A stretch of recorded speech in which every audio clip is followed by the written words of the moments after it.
ظاہشہ کی مسلسل خاموشی پر حامد جہانگیر آگے بڑھے اور انہوں نے اس کے سر پر ہاتھ رکھا۔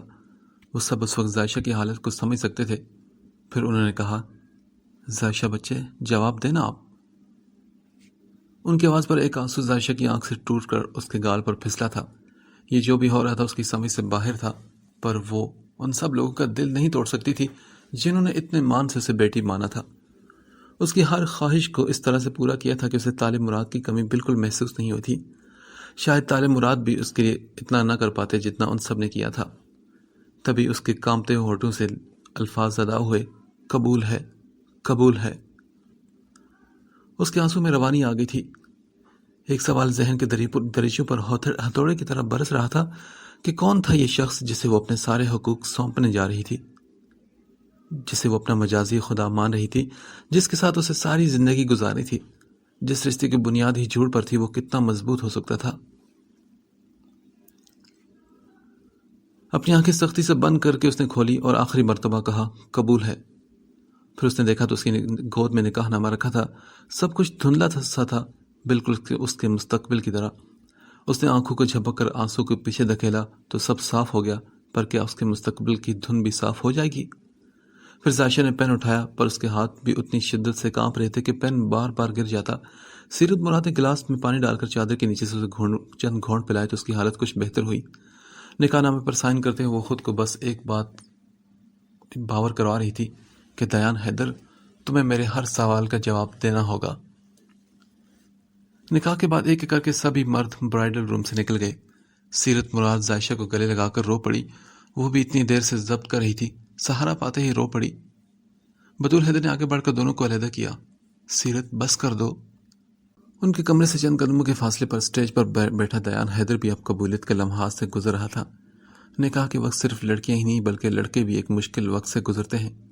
نکاح جسے پاک بندر میں بنتے وقت پر قبول ہے کہہ لینا تو آسان ہوتا ہے، پر ان چند لفظوں کے پیچھے چھپی ذمہ داری بہت بڑی ہوتی ہے۔ دیان حیدر ولد فاروق حیدر، آپ کا نکاح ظاہشہ مراد ولد طالب مراد سے باوز حق مہر 5 لاکھ روپے سکہ رائج الوقت کیا جاتا ہے۔ کیا آپ کو یہ نکاح قبول ہے؟ نکاح خواں کی آواز پر اس نے کہا، قبول ہے۔ اس نے 3 مرتبہ پوچھا، کیا آپ کو ظاہشہ مراد اپنے نکاح میں قبول ہے؟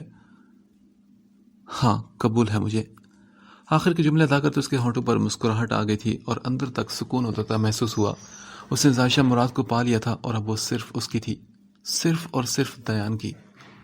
کوئی اسے اب ظاہشہ سے دور نہیں کر پائے گا۔ نکاح نامے پر دستخط کرنے کے بعد اس سب نے دعا کے لیے ہاتھ اٹھائے اور ان دونوں کی خوشحال زندگی کے لیے سچے دل سے دعا کرنے لگے۔ دعا کے بعد سبھی کے ہاتھ اٹھے اور باری باری آ کر سب اسے مبارکباد دینے لگے۔ وہ سب کی مبارکبادیں قبول کر رہا تھا، سب کے مشورے سن رہا تھا، شادی شدہ مردوں کو بیوی کے قابو کرنے کے مشورے۔ نکاح کے بعد کھانے کا دور چلا تو سبھی پیٹ پوجا میں مصروف ہو گئے۔ دیان، یار تیری شادی کا کھانا تو بڑے مزے کا ہے۔ ارسل نے مزے سے چاول کھاتے ہوئے کہا تو دیان نے کہا، ہاں مفت کا جو تمہیں ملا ہے نا اس لیے۔ اچھا ہاں، یہ بات تو بالکل تم نے ٹھیک کہی۔ ارسل ہنسے میں بولا، ویسے ارسل تمہیں تو بس کھانے سے مطلب ہے، چاہے وہ کسی 5 اسٹار ہوٹل کا ہو یا کسی لنگر کا۔ ارسل اور دیان کا ایک یونیورسٹی فیلو ہنستے ہوئے کہا، ہاں بالکل، تمہیں تو کچھ زیادہ ہی پتا ہے نا، تم ہی تو لے کر جاتے ہو مجھے لنگر پر کہ آؤ ارسل، بہت مزے کا کھانا بنا ہے وہاں پر۔ ارسل کی بات پر وہ لڑکا بھی ہنس دیا تھا۔ تھوڑی دیر بعد ساری رسمیں اپنے اختتام کو پہنچ گئی اور اب رخصتی کا وقت آ چکا تھا۔ ظاہشہ کے کھڑے ہوتے ہی دیان بھی فوراً سے کھڑا ہو گیا اور اس کا ہاتھ تھام لیا۔ یہ سب اتنی جلدی میں ہوا کہ اسے خود بھی سمجھ نہ آئی۔ ظاہشہ تو بس ایک پل کے لیے ٹھہری اور پھر سیرت مراد کے حصار میں وہ آگے بڑھنے لگی۔ گیٹ کے پاس پہنچنے تک اس کا ہاتھ دیان کے ہاتھ میں تھا۔ نہ اسے چھڑوانے کی کوشش کی اور نہ ہی اس نے چھوڑا۔ گیٹ کے پاس پہنچ کر وہ باری باری سب سے ملی۔ یہ ایک مشکل لمحہ تھا، مگر خیر ہر لڑکی کی زندگی میں یہ ضرور آتا ہے۔ دیان ایک طرف کھڑا اپنے باپ اور حامد جہانگیر کی نصیحتیں سن رہا تھا۔ اس وقت اس کے گھر کا ایک ایک فرد ظاہشہ کا رشتہ دار بنا تھا اور دیان کو اسے خوش رکھنے کی تلقین کر رہا تھا۔ دیان نے خود گاڑی ڈرائیو کر کے ظاہشہ کو گھر لے کر جانا تھا۔ وہ کار کی فرنٹ سیٹ پر بیٹھ گئی تو دیان بھی سب سے مل کر کار کا دروازہ کھول کر بیٹھ گیا۔ چابی گھماتے ہی گاڑی کے انجن میں زندگی دوڑ گئی۔ اس نے ہاتھ سے سب کو خدا حافظ کہتے ہوئے گاڑی آگے بڑھا دی۔ ظاہشہ کی ہلکی ہلکی ہچکیاں اسے سنائی دے رہی تھی۔ مین روڈ پر آتے ہی اس نے ظاہشہ کو پکارا، کیا تم چادر اتار سکتی ہو؟ دیا نے ڈیش بورڈ پر رکھی پانی کی بوتل اس کی طرف بڑھائی تو عائشہ کو واقعی اس وقت بہت پیاس لگ رہی تھی، اس لیے اس نے خاموشی سے وہ بوتل تھام لی۔ دیا نے لائٹس آف کر دی تاکہ وہ آرام سے پانی پی سکے۔ عائشہ نے اپنی چادر اتار کر سائڈ پر رکھ دی۔ پانی کے چند گھونٹ پینے کے بعد اس نے بوتل بند کر کے ہاتھ میں ہی پکڑی رکھی۔ دیا نے اس کی طرف دیکھا تو اس کا چہرہ جھکا ہوا تھا۔ اسے سمجھ نہیں آ رہی تھی کہ کیا بات کرے۔ وہ زندگی میں کبھی اتنا کنفیوز نہیں ہوتا جتنا اس وقت ہو رہا تھا۔ عائشہ کو بات کرنے پر اکسانا اسے مشکل ترین کام لگ رہا تھا، پر اس کا دل چاہ رہا تھا کہ وہ اس سے بات کرے۔ عائشہ، کیا تم کمفرٹیبل ہو؟ اس کے پوچھنے پر عائشہ نے بس سر ہلا دیا تو دیا نے ایک گہری سانس لے کر اس کی طرف دیکھا اور گاڑی ایک طرف روک دی۔ گاڑی کو رکتا محسوس کر کے عائشہ نے حیرت سے سر اٹھایا، پر دیان کو اپنی طرف دیکھتا پا کر وہ اس نے پھر سے سر جھکا دیا۔ دیان اب عائشہ سے بات کرنے کا فیصلہ کر چکا تھا، پر اب کچھ دیر پہلے جو حالت دیان کی تھی اس میں اب عائشہ مبتلا تھی۔ دیکھو عائشہ، میں جانتا ہوں کہ تمہارے ذہن میں بہت سے سوالات ہوں گے، شاید تم مجھ سے بدگمان بھی ہو، پر میں تمہیں بس اتنا بتانا چاہتا ہوں کہ میں ڈر گیا تھا۔ مجھے ڈر تھا کہ اگر تمہیں پتہ چلا تو تم مجھے چھوڑ دو گی، اور میں تمہیں چھوڑنا نہیں چاہتا تھا۔ دیا نے اپنی بات مکمل کر کے اس کی طرف جواب طلب نظروں سے دیکھا، پر وہ خاموش رہی۔ عائشہ، کچھ تو بولو پلیز۔ اس کے اصرار پر عائشہ نے اس کی آنکھوں میں آنکھیں ڈال کر کہا، کیا آپ میرے پیچھے اکیڈمی میں اس لیے آئے تھے؟ اگر آپ چاہتے ہیں کہ میں آپ سے بدگمان نہ ہوں تو مجھے شروع سے لے کر آخر تک ہر بات جانی ہے، بالکل سچ، بغیر کسی جھوٹ کے۔ دیان کو اس کی آنکھوں میں واضح خوف نظر آیا تھا۔ وہ خوف دیکھ کر اندر تک اس کی روح پرسکون ہو گئی۔ عائشہ کو کھونے کا جو ڈر اسے جکڑے رکھتا تھا اب عائشہ کی آنکھوں میں بھی وہ نظر آ رہا تھا۔ دیان نے ہاتھ بڑھا کر اس کے ہاتھوں کو تھام لیا۔ گاڑی کے خاموش ماحول میں چوڑیوں کی کھنکتی آواز نے ارتعاش پیدا کیا، لیکن اب اس خاموشی کو دیان کی آواز توڑ رہی تھی۔ اس نے شروع سے لے کر آخر تک ساری بات مختصر عائشہ کو بتا دی، یہاں تک کہ اپنے بچپن کے بارے میں بھی، میرم کے چلے جانے کے بعد کس طرح وہ ڈپریشن کا مریض بن گیا، کس طرح اس نے خود کو سنبھالا۔ اس نے شروع سے لے کر آخر تک اپنی زندگی کی ساری باتیں عائشہ کو سنا دی۔ انہیں وہاں رکے 1 گھنٹہ ہونے والا تھا۔ عائشہ، تم میری بیوی ہو اور میں چاہتا ہوں کہ ہم آج ہی سب کچھ کلیئر کر لیں تاکہ ہمارا ماضی ہمارے مستقبل پر کسی طرح اثر انداز نہ ہو۔ اگر تمہارے ذہن میں ابھی بھی کوئی سوال ہے تو تم مجھ سے پوچھ سکتی ہو۔ ساری بات بتانے کے بعد دیان نے اس سے پوچھا تو عائشہ نے انکار میں سر ہلا دیا اور بولی، آئی ایم سوری۔ سوری کس لیے؟ میں نے کچھ دیر کے لیے آپ کو غلط سمجھا نا، اس کے لیے۔ عائشہ نے معصومی سے کہتے ہوئے چہرہ اٹھا کر اس کی طرف دیکھا۔ دیان اس کے آنسو سے بھری آنکھیں دیکھ کر مسکرا دیا تھا۔ ٹیشو پیپر کے باکس سے چند ٹیشو نکال کر اس کی طرف بڑھائے۔ تم آئندہ مجھے سوری مت کہنا، مجھے اچھا نہیں لگے گا، اور اب رونا تو بالکل بھی نہیں۔ یہ کہتے ساتھ ہی دیان نے گاڑی سٹارٹ کر دی۔ کیا آپ کو مجھ سے کچھ نہیں پوچھنا؟ عائشہ نے سوال پوچھا تو دیان مسکراتے اس کی جانب جھکا اور شرارت سے اس کی آنکھوں میں دیکھ کر بولا، عائشہ دیان حیدر، آپ جیسی بھی ہیں اس ناچیز کو دل و جان سے قبول ہیں۔ اس کے انداز پر عائشہ مسکراہٹ ضبط کرتی کھڑکی کی طرف چہرہ موڑ گئی تو دیان کا کہکہا گونج اٹھا تھا۔ مجھے تم سے کچھ نہیں پوچھنا عائشہ، میں تمہارے بارے میں سب کچھ جانتا ہوں، اور جو نہیں جانتا وہ جاننا بھی نہیں۔ مجھے تم پر خود سے زیادہ یقین ہے۔ اس کی نظریں سامنے سڑک پر تھی اور عائشہ کی اس پر۔ کیا کر رہی ہو؟ اتنی دیر اتنے پیار سے مت دیکھو، میں تمہیں کھا جاؤں گا۔ اس کی بات پر عائشہ کھلکھلا کر ہنس دی تو دیان کو اپنے کانوں میں رس کھلتا ہوا محسوس ہوا۔ کیا تم کچھ کھاؤ گی؟ نہیں، میں تو کچھ نہیں کھاؤں گی۔ کیوں یار، کچھ کھا لو نا۔ میں نے تو سنا ہے کہ دلہنیں اپنے شادی والے دن ٹینشن سے کچھ کھا ہی نہیں پاتی۔ مجھے لگا تمہیں بھوک لگی ہوگی۔ ہاں، بھوک تو لگی ہے مجھے دیان، پر میرا دل نہیں چاہ رہا۔ ارے تمہارے دل کی ایسی کی تیسی، چلو میک ڈونلڈ چلتے ہیں۔ عائشہ کچھ پر اس کی طرف دیکھتی رہی اور پھر پرسکون ہو کر سیٹ سے سر ٹکا کر بیٹھ گئی۔ اس کے دل میں موجود سارے خوف، خدشات، سارے وسوسے دیان کی باتوں سے غائب ہو چکے تھے۔ اگلے دن ان کے ولیمے کا فنکشن تھا۔ فنکشن کے بعد ان دونوں کو عائشہ کے گھر جانا تھا۔ ولیمے کا فنکشن ہوتے ہی رات کا 1 بج گیا تھا۔ ارسل نے ان کے ساتھ جانا تھا اور عائشہ اور دیان کو ڈراپ کر کے واپس آ جانا تھا۔ عائشہ سب گھر والوں سے مل رہی تھی، جبکہ دیان ایک طرف اکیلا کھڑا تھا۔ کچھ دیر پہلے ارسل اس کے پاس کھڑا تھا، پر اب وہ پارکنگ سے کار نکالنے چلا گیا تھا۔ تبھی وہاں ایک گلابی فراک پہنے ایک چھوٹی سی بچی اس کے سامنے آئی اور بولی، آپ دولے انکل ہو؟ وہ بچی بہت کیوٹ تھی، بہت معصوم، گلابی پھولے گال اور بڑی بڑی آنکھوں والی۔ دیان مسکراتا اس کے سامنے گھٹنوں کے بل بیٹھ کر بولا، جی میرا بچہ، میں دلہا ہوں، پر آپ کون ہو؟ میرا نام میرب ہے اور یہ آپ کے لیے۔ اس نے ایک لفافہ اس کی طرف بڑھایا، پر دیان نے اس لفافے کی طرف دھیان نہ دیا۔ اس کے کانوں میں اس بچی کے منہ سے ادا ہوا لفظ میرب گونج رہا تھا۔ کیا آپ کا نام میرب ہے؟ اس نے پھر سے پوچھا، کیونکہ ایک ہی پل میں اس کا دل اداس ہو گیا تھا۔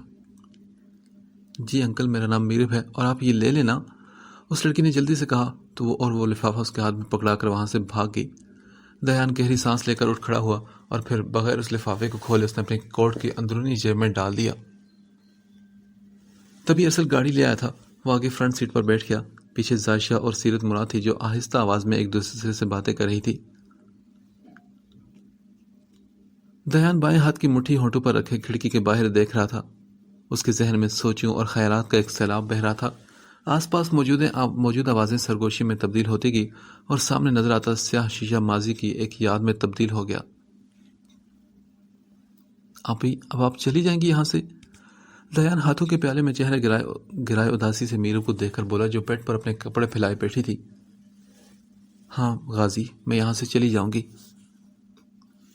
آپ مت جائیں نا، ہم عرش بھائی کو یہیں بلا لیتے ہیں۔ وہ اٹھ کر اس کے پاس آیا اور اس کا ہاتھ تھام کر روتے ہوئے بولا۔ میرو کو اس کی بات پر ہنسی آ گئی۔ غازی، ایسا نہیں ہوتا، لڑکیاں ہی ہمیشہ رخصت ہو کر جاتی ہیں۔ لیکن کیوں آپا؟ اس لیے کہ ہمارا دین ہمیں یہی حکم دیتا ہے بیٹا۔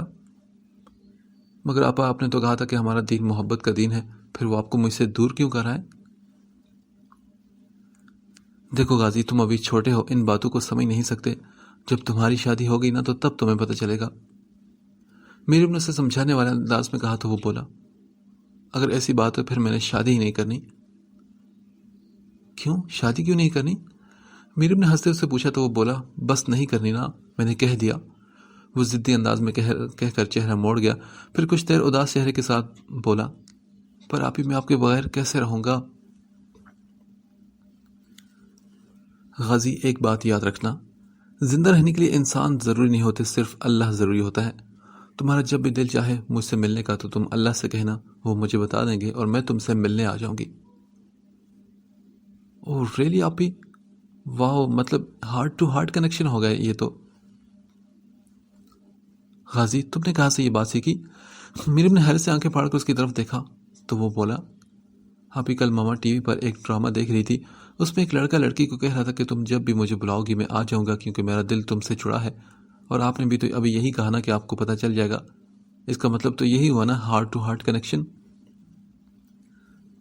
میرب جو آنکھیں پھاڑے سے دیکھ رہی تھی ایک دم چلا اٹھی، غازی! پھر ایک زوردار تھپڑ اس کے بازو پر مارا۔ اس سب کے بعد غازی کی میرب سے خوب کلاس لگی تھی۔ انہی سوچوں میں گم وہ لوگ کب گھر پہنچ گئے دیان کو پتہ ہی نہ چلا۔ گھر پہنچنے پر دیان کو الگ سے روم دیا گیا تو دیان گرنے کے انداز میں بیڈ پر ٹانگیں لٹکا کر لیٹ گیا۔ اس نے اس طرح گہری سانس فضا میں خارج کی جیسے جیل سے نکلنے کے بعد کوئی قیدی کھلی فضا میں آ کر کرتا ہے۔ کچھ دیر یوں ہی لیٹے رہنے کے بعد اس نے اٹھ کر اپنا کوٹ اتارا۔ کمرے میں ہیٹر لگا تھا اس لیے ٹمپریچر نارمل تھا۔ کوٹ اتار کر اس کی نظر اس لفافے پر پڑی جو اسے اس بچی نے دیا تھا، اس نے بغیر کھولے جو اپنی جیب میں ڈال دیا تھا۔ وہ ایک خاکی رنگ کا پتلا سا لفافہ تھا جو بالکل صاف تھا، اس کے اوپر کچھ بھی نہیں لکھا تھا کہ کس کی طرف سے ہے یا کہاں سے آیا ہے۔ دیان نے اوپر سے وہ لفافہ پھاڑا تو اس کے اندر ایک سفید کاغذ تھا۔ وہ کاغذ بھی سارا خالی تھا، بس اس کے درمیان میں کالے اور موٹے حروف میں ایک جملہ لکھا تھا، آج سے ٹھیک ایک ہفتے بعد دوپہر 3 بجے مجھے اس جگہ پر ملنا۔ اس نے ناسمجھی سے اس لفافے پر نظر ڈالی اور اس لائن کو پھر پڑھا۔ کون تھا یہ اور کہاں ملنا تھا؟ اس نے لفافے کو پلٹایا تو نیچے کنارے پر ایک ایڈریس لکھا تھا۔ ایڈریس دیکھ کر اس کے ماتھے پر شکنے اور آنکھوں میں حیرت در آئی تھی۔ اس نے الجھے ہوئے انداز سے بار بار اس ایڈریس کو پڑھا کیونکہ وہ ایڈریس ایک قبرستان کا تھا۔ یہ کیا مذاق ہے؟ دیان نے کاغذ کو غصے سے مسل کر اسی خاکی لفافے میں ڈالا اور اٹھ کر ڈسٹ بن میں پھینک دیا۔ ضرور کسی نے میرے ساتھ یہ شرارت کی ہوگی، اس نے خود کلامی کے انداز میں کہا اور پھر دروازے پر ہوتی دستک کی طرف مڑ گیا دروازہ کھلا تو عائشہ زینب کے ساتھ کھڑی تھی۔ دیان ایک سائڈ پر ہو گیا تو وہ دونوں اندر آ گئی۔ میں آپ کے کپڑے نکال دیتی ہوں، آپ چینج کر لیں۔ زینب نے ان کا بیگ اٹھا کر بیڈ پر رکھا تو عائشہ نے دیان کے لیے ایک سادہ سی ٹراؤزر شرٹ نکال کر اس کی طرف بڑھائی۔ آپ واش روم میں جا کر چینج کر لیں۔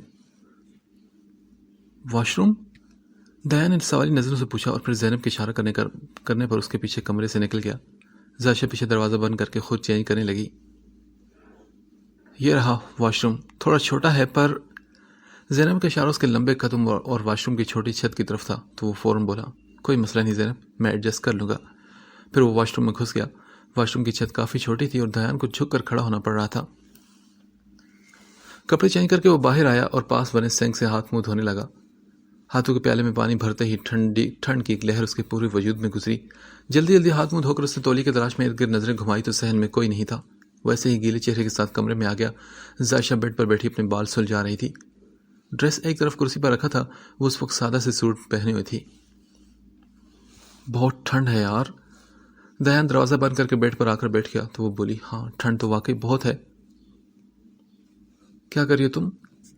دیان کی جانب عائشہ کی پشت تھی، اس کے سارے بال ایک طرف کندھے پر تھے اور وہ زور زور سے انہیں کنگھی کر رہی تھی۔ کچھ نہیں، میں کنگھی کر رہی ہوں پر یہ سلجھ نہیں رہے۔ عائشہ نے غصے سے کنگھی بیڈ پر پھینکی تو دیان کہہ لگا اٹھا، لاؤ میں کر دیتا ہوں۔ کیا آپ؟ ہاں تو کیا، اس میں کون سی مشکل ہے، کنگھی تو کرنی ہے۔ وہ اٹھا اور بیڈ پر گری کنگھی اٹھا کر اس کے پاس آیا، اس کے سارے بال کمر پر گرا کر آرام سے ان میں کنگھی کرنے لگا۔ دیان رہنے تھے نا، چپ کر کے بیٹھو، مجھے اپنا کام کرنے دو۔ پر یہ آپ کے کرنے والا کام نہیں نا۔ عائشہ نے اسے کہا تو وہ بولا، عائشہ بس چپ کرو۔ وہ منہ بسر کر بیٹھ گئی۔ اچھا یہ کہاں سے ہیئر اسٹائل بنوایا تھا تم نے؟ دیان نے اسے پوچھا تو وہ بولی، آپ کی بہن ہی لے کر گئی تھی مجھے، اب جلدی کریں مجھے اپنا چہرہ بھی دھونا ہے۔ تھوڑا صبر تو کرو، پورا جنگل بنا ہو تمہارا سر۔ تقریباً 5 منٹ بعد دیان اس کے بالوں کو سلجھانے میں کامیاب ہوا۔ لو ہو گیا۔ اس کے چہرے پر فاتحانہ مسکراہٹ تھی۔ عائشہ نے جل کر کہا، بہت شکریہ، اتنی دیر میں تو میں بھی کر سکتی تھی۔ اف، تم بیویاں نہ کسی حال میں خوش نہیں ہوتی۔ وہ افسوس کرنے والے انداز میں کہہ کر بیڈ سے دوسری جانب آ کر بیٹھ گیا۔ عائشہ چہرے دھونے کی نیت سے باہر نکل گئی تو دیان کمبل کھینچ کر سونے کی نیت سے لیٹ گیا۔ عائشہ چہرے دھو کر کمرے میں واپس آئی اور دیان کو پکارا، دیان سو گے کیا؟ نہیں۔ اس کی نیند میں ڈوبی آواز آئی۔ پھر وہ بولی، کیا مجھ سے ناراض ہو گئے ہیں؟ اس کے لہجے میں فکر تھی۔ دیان نے چہرے سے کمبل ہٹا کر اس کی طرف دیکھا۔ عائشہ تم اس بات کی تسلی رکھو کہ میں تم سے کبھی بھی ناراض نہیں ہو سکتا۔ اس کی بات سن کر عائشہ مسکرا دی اور لائٹس آف کر کے بیڈ کی طرف بڑھ گئی۔ وہ دونوں اس وقت لکڑی کی کرسیوں پر آمنے سامنے بیٹھے تھے اور ایک خاکی رنگ کا لفافہ اس وقت سامنے ٹیبل پر تھا جو ہو بہو ویسا تھا جیسے دیان کو پہلے ملا تھا۔ کیا تمہیں کسی پر شک ہے؟ ارسل نے اسے پوچھا تو وہ بولا، شک تو کسی پر نہیں پر کچھ نہ کچھ گڑبڑ تو ضرور ہے۔ ویسے وہ انویلپ کہاں ہے پہلے والا؟ یار جو ولیمے کی رات ملا تھا وہ تو میں نے پھینک دیا کیونکہ اس پر کچھ بھی نہیں تھا۔ میں نے اچھے سے چیک کیا، میں سمجھا کسی کا مذاق ہے، پر آج پھر ویسا انویلپ آیا ہوا ہے، دیکھ لے۔ اس پر بھی وہی لکھا تھا جو پہلے لکھا تھا۔ ارسل نے اس لفافے کو ہاتھ میں لے کر الٹ پلٹ کر دیکھا۔ ہاں وہ بھی بالکل ایسا ہی تھا، پر یہ جو کوئی بھی ہے مجھے ملنے کے لیے قبرستان میں کیوں بلا رہا ہے؟ اور وہ بھی قبرستان جہاں میرب کی قبر ہے۔ دیان نے حیرت سے کہا تو ارسل نے کہا، تو کیا تم ملنے جاؤ گے؟ نہیں ایسے تو نہیں جاؤں گا، اگر کوئی مذاق بھی کرو تو پھر بھی مجھے احتیاط تو کرنی چاہیے نا۔ تو یار کیا اب تو پولیس کی نفری لے کر جائے گا وہاں پر؟ ابے نہیں یار، ابھی مجھے تھوڑا سا جانچ پڑتال تو کرنے دو۔ ویسے دیان یہ تیرے گھر پر دے کر کون گیا تھا؟ ایک بچہ تھا یار، گارڈ نے اسے پوچھا تو اس نے بتایا کہ وہ گلی میں کھیل رہا تھا، ایک آدمی اس کے پاس آیا اور کہا کہ گارڈ کو بولے دیان حیدر تک یہ پہنچا دے۔ ہو نہ ہو دیان یہ کوئی قریب کا آدمی ہے جسے پتا ہے کہ تیری شادی کب ہے، کس ہال میں ہے، تیرا گھر کہاں ہے، سب کچھ معلوم ہے۔ یہی بات تو خطرے کی لگ رہی ہے مجھے ارسل۔ ہو سکتا ہے کوئی دوست ہو اور مذاق کرو تیرے ساتھ۔ ارسل نے اندازہ لگایا تو وہ بولا، پتہ ہے نا تجھے کہ میری تیرے علاوہ کسی کے ساتھ کوئی خاص دوستی نہیں رہی، اور جو ہمارے یونیورسٹی کے دوست تھے وہ کبھی ایسا مذاق نہیں کریں گے، انہیں اپنے کاموں سے فرصت ہی نہیں۔ ہاں یہ تو ٹھیک کہا تو نے۔ اچھا تو واقعی عائشہ کو ہنی مون پر لے کر نہیں جا رہا کیا؟ ارسل کو اس کی پہلی بات یاد آئی تو وہ بولا، لے کر جاؤں گا پر ابھی نہیں، ابھی سیرت آنٹی لوگوں کی شفٹ کرنی ہے ان کے پرانے گھر میں، اور ابھی ایک نیا مسئلہ سامنے آ گیا ہے۔ دیان نے ارسل کے ہاتھ میں موجود لفافے کی طرف اشارہ کیا۔ ارسل نے وہ لفافہ واپس ٹیبل پر پھینک دیا۔ وہ رات دھیرے دھیرے سے سرکتی جا رہی تھی۔ اگلے دن کی روشن صبح نئے پیغام، نئی بہاریں لانے والی تھی، پر کیا یہ پیغام کچھ قاصدوں کے قبول کیے ہوں گے کہ وہ انہیں مقرر جگہ پر پہنچا سکے؟ کیا یہ بہاریں سب پھولوں کو راس آئیں گی؟ اس سوال کا جواب صرف ایک چیز کے پاس تھا، آنے والی صبح کے پاس۔ اگلی صبح سفید محل پر بہت نرم گرم سی اتری تھی۔ دھن کی جگہ اب ننھے منھے پھولوں پر چمکتے شبنمی قطروں نے لے لی تھی۔ اس وقت 9 بج رہے تھے اور کچن میں ناشتے کی تیاریاں ہو رہی تھی۔ زائشہ کچن میں رکھے ڈائننگ ٹیبل پر بیٹھی تھی اور بطول حیدر پراٹھے بنا رہی تھی۔ دیان ناشتہ کر کے ارسل کے کال کرنے پر باہر آ گیا تھا۔ گاڑی میں بیٹھتے ہی ارسل نے اسے پوچھا، ابھی کہاں جانا ہے ہم لوگوں نے؟ دیان نے اسے جواب دیا، کالونی کی CCTV فوٹیج دیکھنی ہے، سیکیورٹی آفس چلو۔ اس کے کہنے پر ارسل نے ایکسیلیٹر پر زور ڈالتے ہوئے گاڑی اسی طرف بڑھا دی۔ تقریباً 10 منٹ بعد وہ کالونی کے سیکیورٹی ہیڈ آفس میں موجود تھے۔ ایک گارڈ ان کے سامنے بیٹھا تھا اور مختلف دنوں کی فوٹیجز نکال کر انہیں دکھا رہا تھا۔ کل کی فوٹیج نکالو، شام 5-6 بجے کے قریب وقت تھا۔ دیان کی بات پر عمل کرتے اس گارڈ نے کی بورڈ پر چند کلکس کیے اور ایک ویڈیو ان کے سامنے چلنے لگی۔ یہاں زوم کرو۔ تقریباً 15 منٹ بعد زایا نے اپنے گھر کے گیٹ کی جانب اشارہ کرتے ہوئے گارڈ سے کہا، اسے اپنے گھر کے سیکیورٹی کیمراز بھی چیک کروائے تھے پر وہاں سے کچھ بھی معلوم نہیں ہو پایا تھا کہ وہ بچے کو وہ انویلپ دیا کس نے تھا۔ ہاں یہیں روکو، یہی بچہ ہے۔ اب اس بچے کو فوکس میں رکھ کر ویڈیو ریورس کرو اور دیکھو کہ یہ کہاں سے آیا تھا۔ گارڈ کی چند کلکس کرنے کے بعد وہ بچہ الٹے قدموں چلنے لگا۔ اب ویڈیو ریورس چل رہی تھی۔ گلی کے ختم ہوتے ہی وہ دائیں جانب مڑ گیا۔ تو دیان نے کہا، جلدی سے اس ایریا کی فوٹیج نکالو اب۔ ارسل ایک جانب خاموش کھڑا ساری کارروائی دیکھ رہا تھا۔ وہ بچہ اب الٹے قدموں چلتا دائیں گلی میں داخل ہوا جہاں کچھ بچے کھیل رہے تھے۔ وہ بھی ان کے ساتھ جا کر کھڑا ہو گیا۔ کچھ پل میں ہی ایک سرمئی شلوار قمیض میں پہنے ایک شخص ان کے پاس آیا۔ اس نے اسی بچے کو مخاطب کرتے اسے ایک چاکلیٹ دی اور ساتھ ہی وہ انویلپ تھما دیا۔ یہی ہے وہ شخص، زوم کرو اس پر تاکہ اس کا چہرہ واضح ہو۔ کیمرہ گلی کے نکر پر لگا تھا جس کی وجہ سے شکل واضح نہیں تھی۔ ارسل بھی چوکنا ہو کر آگے کی جانب جھک کر کھڑا ہو گیا۔ وہ دونوں دم سادے اس شخص کی طرف دیکھ رہے تھے جس کا چہرہ اب آہستہ آہستہ زوم ہو رہا تھا۔ اس کے چہرے کے نقوش واضح ہوتے ہی گارڈ نے تصویر روک دی۔ ارسل کی آنکھوں میں آشنائی کی کوئی رمق نہ تھی۔ اس نے حیرت سے اسکرین پر نظر جمائے دیان کو پکارتے ہوئے پوچھا، یار یہ کون ہے؟ اسے تو پہلے کبھی نہیں دیکھا۔ ساتھ ہی اس نے دیان پر نظر ڈالی۔ اس کی آنکھوں کی پتلیاں بالکل ساکت سی اسکرین پر جمی تھی اور اس کے چہرے کی رنگت سفید پڑتی جا رہی تھی۔ اس کے ماتھے پر پسینے کے قطرے ہر گزرتے لمحے کے ساتھ بڑھتے جا رہے تھے۔ دیان کیا ہو تجھے؟ ارسل نے حیرت سے اسے پکارا مگر دیان کو ہوش کہاں تھا۔ اس کی نظریں تو اسکرین پر جمی تھی۔ آنکھ کا پپوٹا تیزی سے حرکت کر رہا تھا۔ ارسل نے پوچھا، دیان کون ہے یہ؟ کیا تو جانتا ہے اسے؟ اس کے پوچھنے پر دیان اٹھ کر کھڑا ہوا اور اپنا سر دائیں بائیں ہلاتا پیچھے کی طرف بڑھا۔ اس سے پہلے کہ وہ لڑکھڑاتا گر جاتا، ارسل نے ہاتھ بڑھا کر اسے فوراً سے تھاما۔ دیان کے ہاتھ ٹھنڈے تھے، بالکل برف کی طرح، جیسے کسی مردے کے ہاتھ ہوں۔ دیان کیا ہو تجھے یار؟ ارسل پریشانی سے بولا۔ دیان کے رد عمل سے واضح تھا کہ اسکرین پر نظر آنے والے شخص کو وہ اچھی طرح جانتا ہے۔ دیان ارسل کے سہارے کھڑا تھا جب اس نے اچانک ارسل کا ہاتھ جھٹک کر اسے خود سے دور کیا اور پھر لڑکھڑاتا ہوا باہر کی طرف بھاگا۔ اس کی حرکت پر ارسل بھی چلاتا اس کے پیچھے آیا۔ دیان رک جا یار، کہاں جا رہا ہے تو؟ دیان پارکنگ کی طرف بھاگتا چلا جا رہا تھا اور ارسل بھی اس کے پیچھے تھا۔ کچھ دور سے وہ گاڑی میں بیٹھتا نظر آیا تو ارسل اس کی طرف بھاگا پر دیان گاڑی سٹارٹ کر چکا تھا۔ دیان دروازہ کھولو۔ ارسل بند شیشے کو بجانے لگا تو دیان کی حالت اس کے لیے ناقابل یقین تھی۔ اسٹیئرنگ پر رکھے اس کے ہاتھ کانپ رہے تھے۔ وہ انکار میں سر ہلاتا کچھ بول رہا تھا اور پھر اس نے گاڑی آگے بڑھا دی۔ ارسل کی آواز اس کے کانوں تک پہنچ رہی تھی پر اس کا دماغ ان لفظوں کو سمجھنے سے قاصر تھا۔ ارسل پیچھے پریشانی سے اسے دیکھتا رہ گیا جو کار کو چلا نہیں رہا بلکہ اڑا رہا تھا۔ وہ پریشانی سے بالوں میں ہاتھ پھیرتا گھر فون ملانے لگا تاکہ کسی کو کہہ کر کار منگوا سکے۔ دوسری جانب دیان کی گاڑی ہوا سے باتیں کر رہی تھی۔ اندر بیٹھے دیان کی حالت ناقابل بیان تھی۔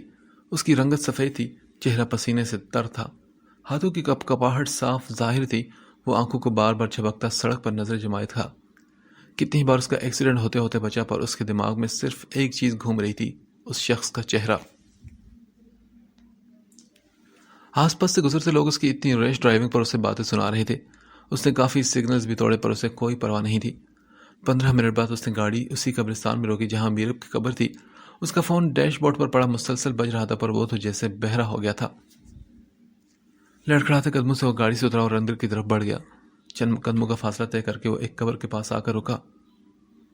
آپی وہ واپس آ گیا۔ آپی، ہمارا سب سے بڑا دشمن، آپ کا قاتل، آپ کا مجرم، جس نے ہم سب کی زندگیاں تباہ کر دی، جس کے گناہوں کا کفارہ ہم آج تک جھیل رہے ہیں۔ آپی وہ کیوں واپس آیا؟ وہ واپس نہ آتا، ہم تو خوش ہیں، اپنی زندگی میں پرسکون ہیں۔ وہ ہم سے یہ سکون چھینے واپس سے چلا آیا ہے۔ آپی، عرش جہانگیر واپس آ چکا ہے۔ اس نے نم آنکھوں کو تکلیف سے میچا اور جب کھولا تو وہ سرخ تھی، بے انتہا سرخ۔ صرف آنکھیں نہیں بلکہ اس کی رنگت بھی اب سرخ ہو چکی تھی۔ پر آپ جانتی ہو، اس پارس کا مقابلہ مجھ سے ہوگا۔ عرش جہانگیر کو اندازہ نہیں کہ وہ کس سے ٹکرانے والا ہے۔ میں وہ 10 سالہ غازی نہیں جو بہت معصوم تھا، بلکہ میں 25 سالہ دیان حیدر غازی ہوں۔ میں اس وقت کمزور تھا، خود سے جڑے رشتوں کی حفاظت نہ کر سکا، پر اب میں اسے تڑپا کر ماروں گا۔ ایک ہی چیز کا بدلہ لوں گا، آپ کی ہر تکلیف، ہر زخم کا بدلہ میں اس کے خون کے ایک ایک قطرے سے پورا کروں گا۔ عرش جہانگیر، تم نے دیان کے مقابلے میں آ کر بہت بڑی غلطی کر دی، اپنی زندگی کی سب سے بڑی غلطی کر دی ہے تم نے، اور اس کا نتیجہ اب کسی ایک شخص کی موت کی صورت میں آئے گا، یا تو وہ تم ہوگے یا میں۔ سختی سے آنکھوں کو رگڑ کر وہ خود سے ایک عزم کرتا اٹھ کھڑا ہوا۔ جب وہ قبرستان سے باہر نکل رہا تھا تو اس دیان سے بہت مختلف تھا جو کچھ دیر پہلے اندر داخل ہوا تھا۔ اب وہ ٹوٹا بکھرا سا دیان حیدر غائب ہو چکا تھا، اور یہ دیان فولاد کی طرح دکھائی دے رہا تھا۔ تنے ہوئے جبڑے، سرخ رنگت، گردن کی رگیں ابری ہوئی اور بینچی ہوئی مٹھیاں، آنکھوں میں بلا کی سنجیدگی اور سرد پن تھا مقابل کو جما دینے والا۔ اس نے گاڑی میں بیٹھ کر فون اٹھایا جہاں ارسل کی لاتعداد مسڈ کالز تھی۔ اسے کال بیک کی جو فوراً نے پک کر لکھی تو ارسل نے پوچھا، دیان کہاں ہے تو میرے بھائی؟ ارسل، شام کو 6 بجے میں تمہارے گھر آؤں گا، بات کرنی ہے، کار پہنچ جائے گی تم تک۔ سرد اور سنجیدہ آواز میں اپنی بات مکمل کر کے دیان نے کال کٹ کر دی، فون ڈیش بورڈ پر پھینکا اور گاڑی سٹارٹ کر دی۔ اس کا دماغ اب ایک لائحہ عمل طے کر رہا تھا، ایک بہت بڑا پلان، ایک بہت بڑا منصوبہ، بدلے کا منصوبہ، انتقام کا چکر۔ دیان جس وقت گھر میں داخل ہوا تو دوپہر کا 1 بج رہا تھا۔ وہ نہ جانے کتنی دیر یوں ہی سڑکوں پر بے مقصد گاڑی دوڑاتا رہا۔ لاؤنج میں مکمل خاموشی تھی۔ وہ کوٹ ہاتھ میں تھامے سیڑھیوں کی طرف بڑھ گیا۔ اپنے کمرے کا دروازہ کھول کر وہ اندر داخل ہوا تو عائشہ بیڈ پر بیٹھی فون پر کسی سے بات کر رہی تھی۔ دیان نے ڈھال سے چلتا ہوا بیڈ تک آیا اور کوٹ ایک طرف پھینک کر بیڈ پر اوندے منہ گر گیا۔ عائشہ نے پریشانی کے عالم میں اس کی طرف دیکھا اور اس کے قریب ہو کر بیٹھی۔ دیان، کیا ہوا؟ دیان کا چہرہ دوسری طرف تھا۔ وہ نرمی سے اس کے بالوں میں انگلیاں چلانے لگی تو وہ بولا، یادیں ڈستی ہیں عائشہ، یہ یادیں نوچتی ہیں انسان کو، یہ مار ڈالتی ہیں۔ چند سال پہلے گزرے لمحات ایک ایک کر کے اس کی آنکھوں کے پردے پر ظاہر ہو رہے تھے۔ اس نے اپنی بند آنکھوں کو کھول دیا، ورنہ وہ مناظر شاید اسے اپنا ضبط کھونے پر مجبور کر دیتے، مگر فی الحال وہ کمزور نہیں پڑنا چاہتا تھا۔ یہ ماضی، یہ میرا پیچھا کیوں چھوڑ نہیں دیتا عائشہ؟ اذیت میں گزری راتیں، پرسکون دنوں کی نیند کیوں چھین لیتی ہیں؟ کب میری زندگی ان یادوں، ان تکلیفوں سے باہر آئے گی؟ کب میں پرسکون ہو کر سو پاؤں گا؟ کب؟ اس کی مایوسی والی باتیں سن کر عائشہ پریشانی سے بولی، دیان کوئی بات ہوئی کیا؟ ہاں عائشہ، وہ واپس آ گیا ہے۔ دیان کی مدھم آواز تھی کہ عائشہ بڑی مشکل سے سن پائی اور بولی، کون واپس آ گیا ہے؟ وہی عائشہ جس نے ہماری زندگیاں تباہ کر ڈالی تھی۔ تمہارے باپ کا قاتل، میری بہن کو زندہ درگور کرنے والا، مجھ سے میرا بچپن چھین لینے والا عرش جہانگیر، وہ واپس آ گیا ہے عائشہ۔ اس کی بات پر دیان کے سر کے بالوں میں حرکت کرتا عائشہ کا ہاتھ رک گیا۔ دیان نے سر اٹھا کر اسے دیکھا جو خوف زدہ نگاہوں سے دیان کی طرف دیکھ رہی تھی۔ اٹھ کر بیٹھا اور اس کا ہاتھ اپنے ہاتھ میں تھاما۔ ساشا، موم ڈیڈ کے سامنے اس کا ذکر مت کرنا، اس بات پر وہ پریشان ہو جائیں گے۔ لیکن وہ اب واپس کیوں آئے؟ آپ نے تو کہا تھا کہ وہ اپنا نام و نشان تک مٹا چکا ہے۔ ذائشہ کی آواز میں کپکپاہٹ تھی۔ میں نہیں جانتا ذائشہ کہ وہ کس مقصد سے واپس آئے ہیں۔ شاید وہ اپنی جائیداد کے لیے واپس آیا ہو، یا پھر ایک بار پھر ہمیں اپنے غرور میں تباہ کرنے۔ نہیں دیان، ایسا نہیں ہونا چاہیے۔ ذائشہ نے ہڑبڑا کر اس کے ہونٹوں پر ہاتھ رکھا۔ دیان، وہ ایک بار پھر ہمیں تباہ کر دے گا نا؟ نہیں، تم فکر مت کرو۔ تب تو میں کمزور تھا، کچھ کر نہیں پایا، لیکن اب اگر اس نے میرے خاندان کے کسی ایک فرد کو بھی نقصان پہنچانا چاہا تو میں اسے اگلی سانس لینے کے قابل نہیں چھوڑوں گا۔ لیکن دیان، وہ بہت طاقتور ہے۔ نہیں، وہ مجھ سے زیادہ طاقتور نہیں۔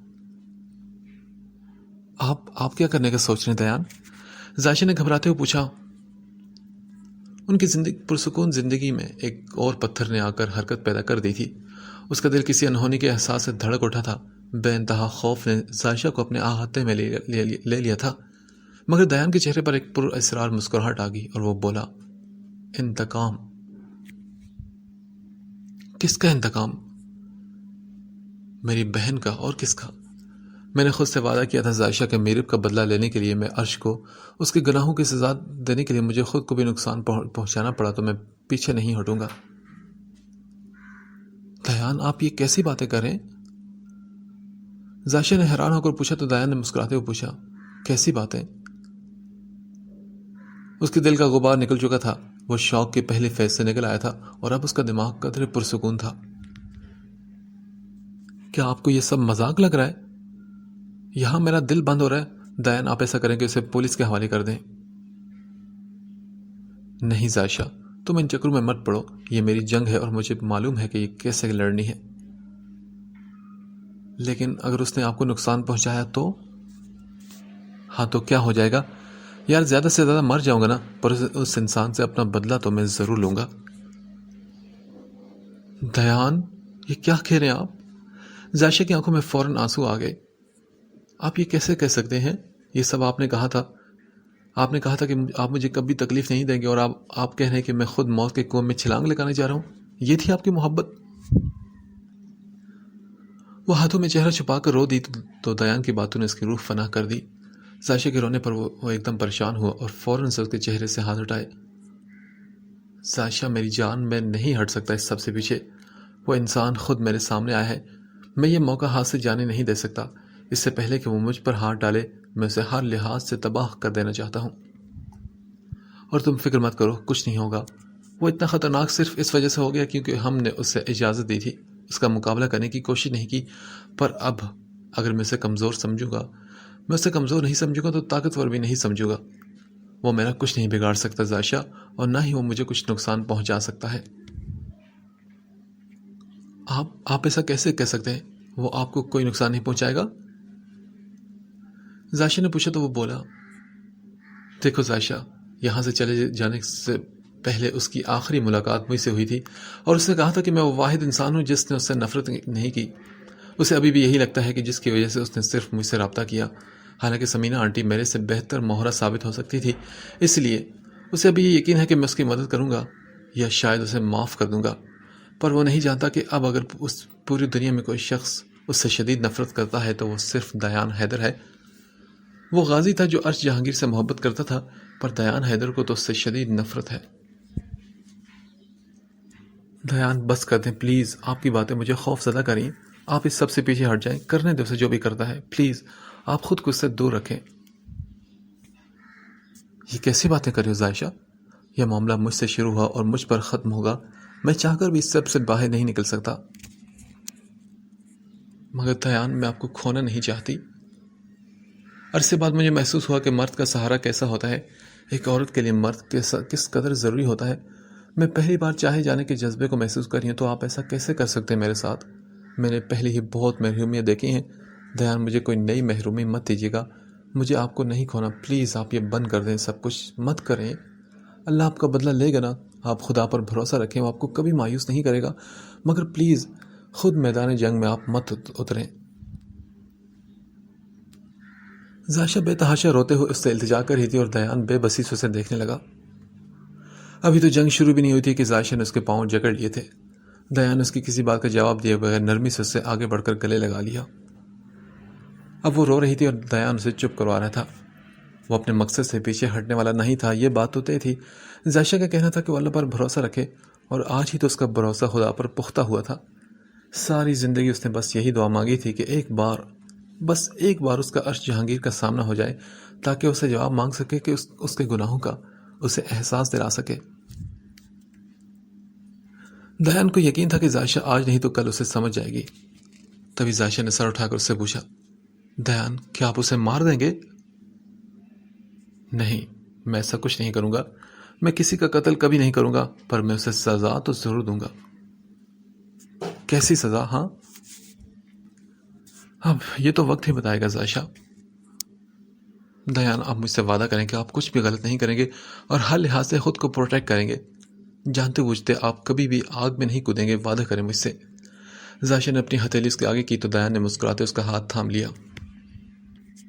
میں وعدہ کرتا ہوں زائشہ کہ میں کچھ بھی غلط نہیں کروں گا اور جان بوجھ کر خود کو خطرے میں نہیں ڈالوں گا، پر ایک بات زائشہ تم سمجھ لو کہ میں اس سب سے پیچھے نہیں ہٹوں گا۔ میں نے ساری زندگی بس ایک چیز مانگی اور وہ میرب کا انتقام تھا۔ اب اگر قدرت مجھے موقع دے رہی تو میں پیچھے نہیں ہٹوں گا۔ دیان کے سنجیدہ اور سخت انداز نے زائشہ کو بہت کچھ باور کروا دیا تھا۔ اس نے بس سر ہلا دیا، لیکن وہ خود کو برے سے برے حالات کے لیے تیار کرنے لگی تھی۔